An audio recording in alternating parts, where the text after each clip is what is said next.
Bonjour à tous. On a préparé un tout petit exercice de la planification de la construction d'un chalet pour vous aider un peu avec certaines notions d'Excel qui vont vous être utiles pour votre TP3.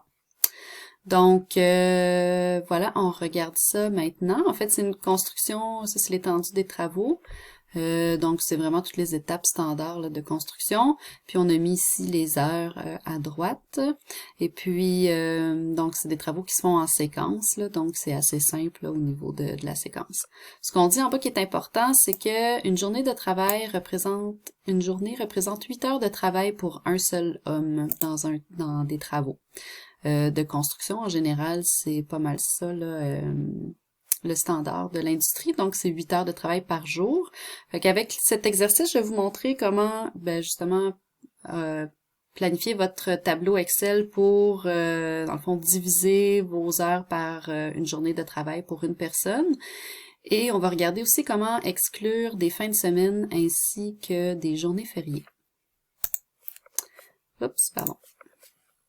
Donc voilà, alors on est ici sur le tableau Excel que j'ai commencé. Donc j'ai recopié ici la liste de tâches. J'ai mis la date de début qui était donc le 6 avril, donc il y a 2 jours. Et j'ai rentré les heures ici. Je vais juste effacer ça pour vous montrer. Donc quand on veut diviser une journée, un nombre d'heures pour que ça corresponde à une journée de travail, par exemple, ici, on fait 8 heures. Donc, 8 heures, ça correspond à une journée de travail pour une seule personne, pour une ressource. J'ai écrit ici en dessous, une journée de travail est égale à 8.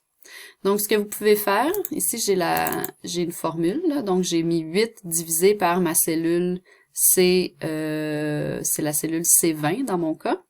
Donc, ça divise 8 heures par 8, ce qui fait la réponse, donc, donne 1. Si je veux étendre cette formule-là à tout mon tableau, si je fais ça ici, ça fonctionnera pas parce que le logiciel va toujours aller chercher une case de plus en plus bas. Vous pouvez voir, donc il part de la cellule C20, après ça, il va aller chercher la 21, la 22, la 23. Si vous voulez bloquer une cellule, c'est ça que je vais vous montrer. Je vais juste effacer ça ici. Si vous voulez bloquer une formule pour que la cellule reste toujours la même, vous devez venir mettre un petit symbole de $, comme ça ici, autour de la case, donc C20 dans ce cas-ci. Alors, je fais Enter. À ce moment-là, si je prends ma case, vous voyez le petit coin ici, je peux venir l'étirer jusqu'en bas. Et donc, la formule va être constante sur toutes les lignes. Donc, pour chacune des heures ici, le logiciel est venu diviser par le nombre d'heures pour une journée de travail. Pour gérer les ressources, je vais faire une petite modification. J'ai inscrit ici le nombre de ressources pour chaque tâche. J'ai écrit ça de façon aléatoire. Ce qu'on pourrait faire, par exemple, c'est venir diviser notre chiffre par la ressource qui lui correspond. Donc, ça va venir diminuer le nombre d'heures. Là, c'est écrit pour une personne, mais je vais l'enlever. Je vais juste écrire durée en heures. Puis, dans le fond, la durée en heures qui est donnée dans votre tableau, vous venez la diviser par, évidemment, les ressources que vous avez. Donc, ici, je l'ai faite une fois. Alors, je vais l'étirer jusqu'en bas. Donc, ça devrait, je vais mettre ici des chiffres pour que ça soit plus rond. Ça divise, à ce moment-là, le nombre d'heures totales, là, dépendamment de la quantité de personnes qui peuvent faire la tâche. Puis après ça, c'est quand même ramené en durée jour. Je vais enlever encore la notion pour une personne, là, parce que dans le fond, c'est pas nécessairement pertinent dans le cadre de cet exercice-ci. Donc voilà, maintenant je vais vous montrer comment on fait pour exclure certaines journées, parce que là, oui, on veut savoir, on sait par exemple que ici, ça prend juste une journée, donc on sait que notre tâche va se terminer le 7 avril, mais par contre, on risque de croiser une journée fériée dans notre projet.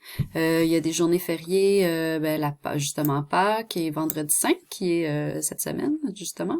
Donc, je vais vous montrer comment exclure une série de dates que j'ai inscrites ici, qui sont les congés fériés et les vacances de la construction.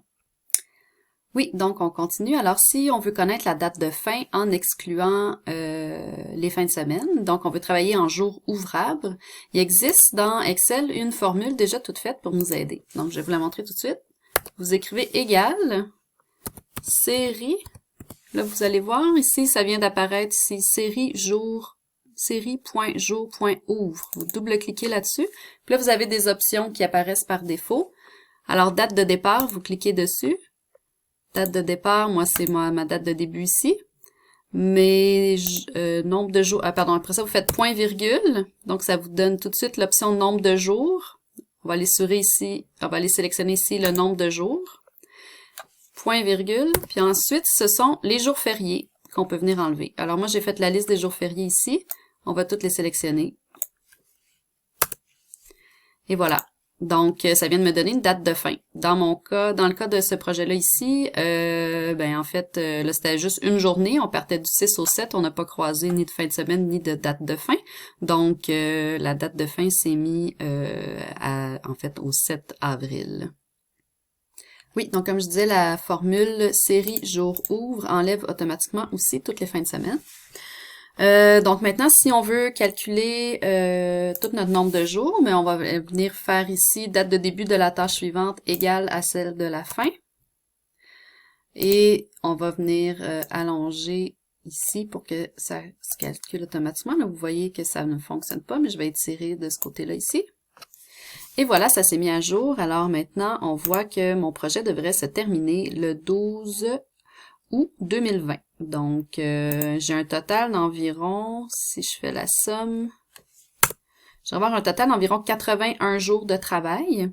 Et de ce 81 jours-là de travail, on doit exclure donc les fins de semaine et les journées fériées.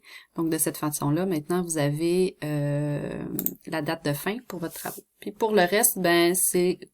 Comme on fait habituellement, on va venir créer un diagramme de Gantt pour un diagramme à barre, pardon.